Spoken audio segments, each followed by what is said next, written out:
नमस्ते friends, आपलं सर्वांचं स्वागत आहे. आपण पाहूया बाळूमामाच्या नावानं चांग भलं.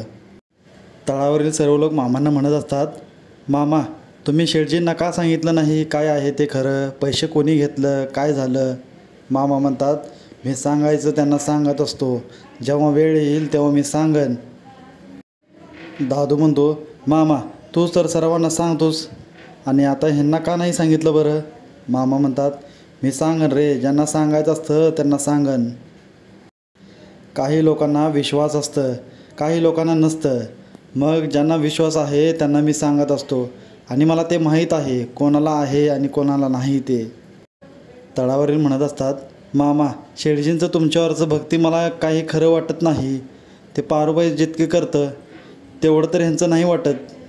मामा म्हणतात, हो मला समजतं काही. पुढे आपण पाहतो, शेठजी दुकानात येतात व त्यांच्या मुलाला म्हणू लागतात, 10,000 रुपये चोरीला गेले व तू ते पाहिला नाहीस. मग आता मी हे दोषी कोणाला ठरवणार. आणि आजपासून हे दुकान मी सांभाळणार आहे.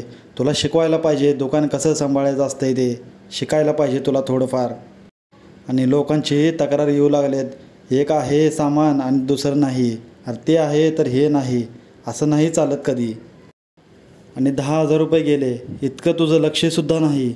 आणि ते पैसे तू घरी आणून दिला असतंस तर एवढं सर्व काही झालं नसतं. शेठजीचा मुलगा म्हणतो, बरं ठीक आहे, तुम्ही मला काय काय शिकवणार आहे ते सांगा बरं आता. इकडे पारुबाई तिच्या नवऱ्याला म्हणत असते, मी त्या मुलांना सांभाळलं तर काय झालं, ती माझ्याकडे येतात मग मी त्यांना सर्व काही चांगलंच सांगत असते, तर मला असे काय करतात हे, मी इतके वाईट आहे का. तिचा नवरा तिला सांगू लागतो, तू मुलाकडे कशाला जातेस, सोडून दे, त्यांना वाटतं ना तू नाही पागायचं तर नको बघू.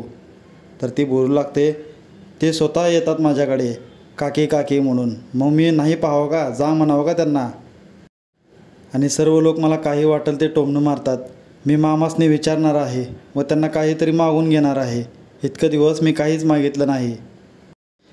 जे मला लोक टोमणं मारतात ते टोमणं मारायचं तरी बंद करू देत, हेच मी मागन मामासनी.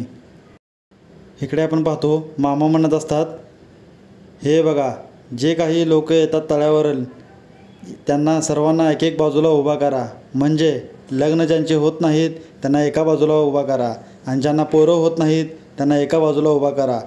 म्हणजे समजू दे कोणाला काय प्रॉब्लेम आहे ते.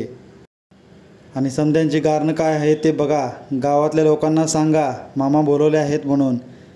तळावरील लोक म्हणू लागतात, मामा पारुबाईला पण आपण सांगू का. तर मामा म्हणतात, नको, तिला काही सांगू नका, ती येईल स्वतःहून.